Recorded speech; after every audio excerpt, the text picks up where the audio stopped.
In a world where change is the only constant, Mo Shamil stands at the forefront, guiding title professionals to not just grow their businesses, but to master the art of innovation. With every episode, you're handed the keys to unlock unparalleled growth and stay ahead of the curve. Get ready for a transformative journey.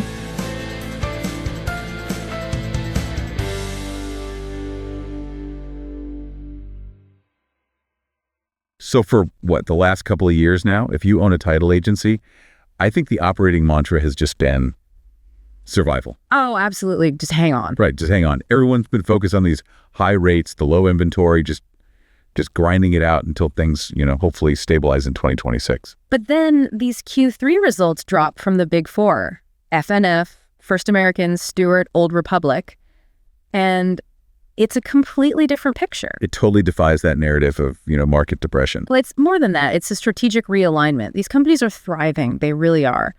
But the way they're making money, that demands an immediate pivot from every independent agent listening to us right now. Exactly. They've figured out where the money's moving. So this deep dive, this is your shortcut through all that noise. We're going to give you the actionable takeaways. Yes. The shifts are really clear. Mm-hmm. Optimism is back. Commercial is king. Refi is already rebounding. And the big four are all in on automation and recruiting. It's going to shape your entire business plan for 2026. So let's start with the data. That's where this conversation has to begin. If you just look at residential purchase volume, it's still waking up. It's slow.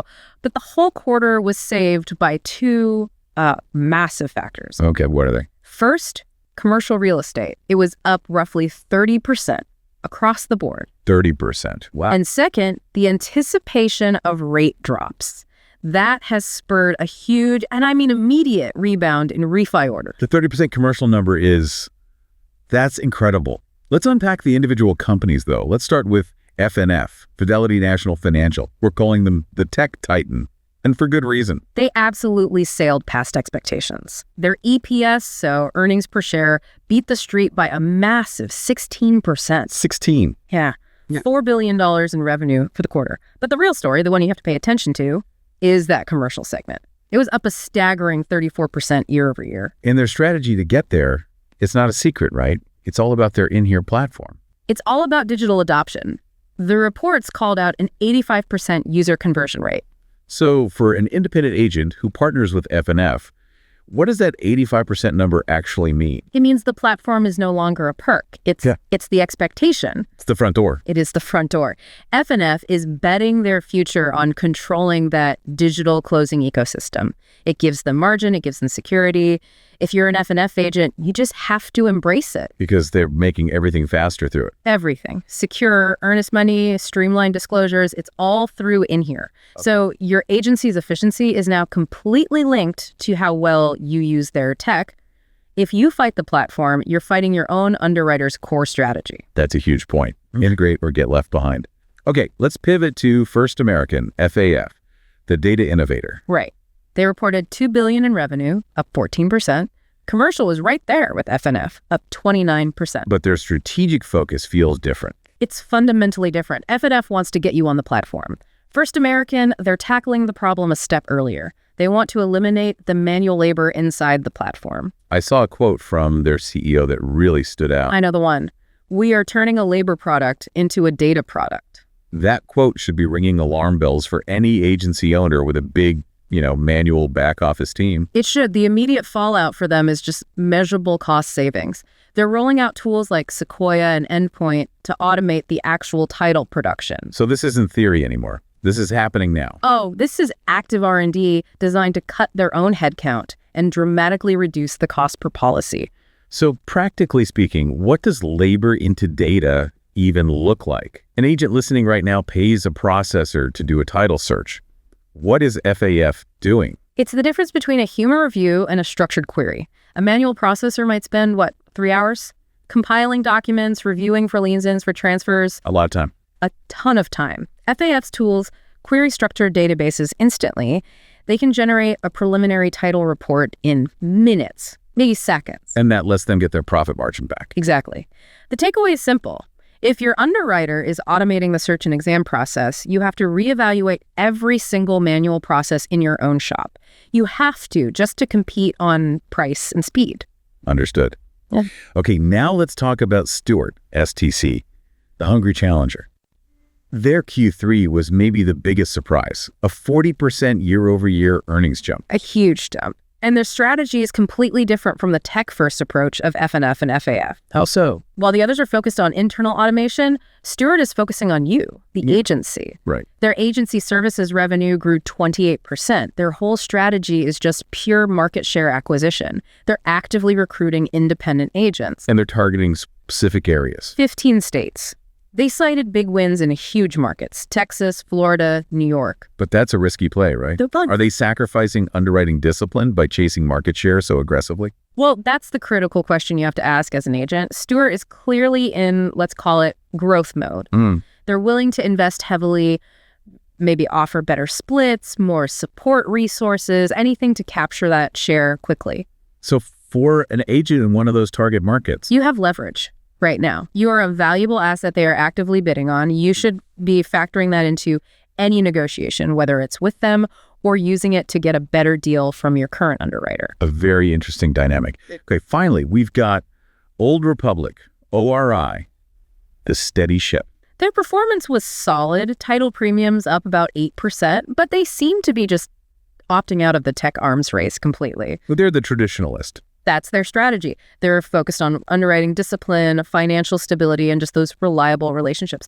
You're not going to see a lot of tech flash or AI hype from them. So for an agent who's tired of all the disruption, ORI is the safe harbor. Right. They're betting that trust and consistency are ultimately more valuable than being the fastest or the cheapest. that really lays out the scorecard perfectly. They're all finding success, but in very different ways. Okay, so that's the what's. Let's talk about the so what. We need to detail the 3 strategic pivots every agency owner needs to be thinking about for 2026. And the first one is recognizing a change that's already here. Refi preparedness. Refinances. They were basically dead weight for 2 years, right? Agencies downsized that part of their business. They did, but the data shows the market is already bouncing back, and bouncing back hard. All 4 underwriters saw a big spike in Q3 refi orders. That's a trend, not a blip. This is so important. If you scaled back your refi capacity, you need to flip that switch back on now. Immediately. The whole cadence of a refi file is different from a purchase. It's higher volume, faster turn times, less hand-holding. If your workflow is still set up for those slow, high-touch purchase files, you're going to get swamped. So let's make it actionable. What's the checklist for our listener? First, start calling those loan officer contacts who've been silent for 18 months. They are hunting for this volume. They're hungry. Very. Second, you have to review and update your refi file processes, the ones that have been collecting dust. Fix your closing disclosure process for refis now. And third, train your people. Any new staff you hire during the purchase boom needs to know the cadence for refi work. Got it. Okay, pivot number 2 is about chasing the money. And as we said, it is flowing overwhelmingly into commercial real estate. It's just math. Commercial revenue is growing 2 to 3 times faster than residential right now. When you see FNF and FAF reporting 30% growth there, that tells you where their investment is going. So if you're running a residential-only shop, You are structurally limiting your own growth for the next year and a half, period. and what's great about this Q3 data is that this isn't just about giant office tower deals in Manhattan. No, not at all. The strength is broad-based. Multifamily housing, so apartment complexes, industrial warehouses, energy projects, these are all deals that local and regional agents can absolutely get a piece of. That's vital context. Yeah, The office sector might be struggling, but logistics and housing are making up for it. for sure. So the action items here aren't that complicated. You need to start partnering with local commercial real estate brokers, CRE brokers, not just residential agents. Go to different networking events. Exactly. They are a totally different world than a residential broker happy hour. And, crucially, make sure your digital footprint says you're in the game. Update your website, your LinkedIn. Add commercial-specific messaging. You have to signal to the market you can handle that $5 million warehouse deal, not just the $400,000 starter home. Visibility is everything in CRE. Okay, the final, and maybe the most foundational, pivot is that labor-to-data shift. This is the big one. The insight here is that automation isn't a theory anymore. It's a proven, margin-restoring reality. FNF and FAF are not developing these tools for fun. No, they're using them right now to get back profit margin that was squeezed out by rising labor costs. It's a painful squeeze, right? Labor costs are up, but the demand for faster closing is also up. And it all comes back to that first American quote. They are eliminating the need for a person to do the work by structuring it around data. So if your agency is still heavy on manual search, manual exam, manual typing, the cost of competing that way is now just demonstrably too high. You're selling slower, more expensive labor when your underwriter is selling cheap, fast data processing. So what are the action items? It's an internal audit. First, ask your underwriter today what automation tools they provide. You might be paying for something you're not even using. Good point. Second, pick just one or two big manual processes in your agency. Maybe it's order entry, and just commit to replacing them with technology now. And this is about staff evolution, not necessarily elimination. Absolutely. You cross-train your staff. You need people who can manage and troubleshoot the technology, not just push paper. You're shifting them from being process executors to technology managers. That's how you future-proof your margin. Okay, we've broken it all down. Let's synthesize this one last time. The title wars are back, but they're being fought on three very different fronts. They are. And the choice for an independent agent is clearer than it's ever been. On one side, you have FNF and FAF. They're scaling with tech and automation. They're betting that speed wins. They're leading the disruption. Then you have Stewart, growing through you, through agency partnerships, aggressive recruiting. They want market share now, and they're willing to pay for good partners.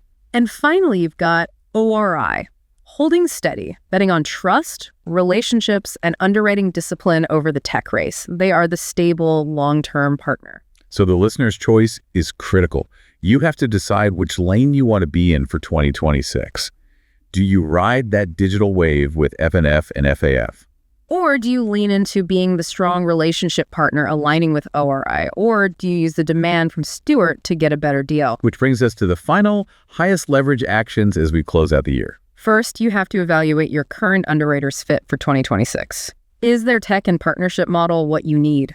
Use this Q3 data to have that critical conversation. And second, if you're in a market Stewart is courting, use that leverage. Seriously. Renegotiate your splits, your support packages.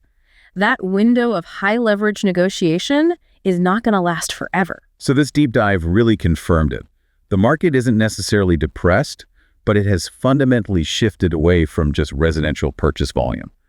The money is moving. The market is functional, but the mechanisms of how you make a profit have totally changed. The Big Four are proving that automation works. It restores margin. So if First American is actively turning labor into process data, you need to ask yourself this as you plan for next year. This is the big question. Is your agency selling manual labor, or are you selling process data? The cost of competing manually is now demonstrably too high. Go explore the tools your underwriter offers and audit those manual processes today. In a world where change is the only constant, Mohs Shamil stands at the forefront, guiding title professionals to not just grow their businesses, but to master the art of innovation. With every episode, you're handed the keys to unlock unparalleled growth and stay ahead of the curve. Get ready for a transformative journey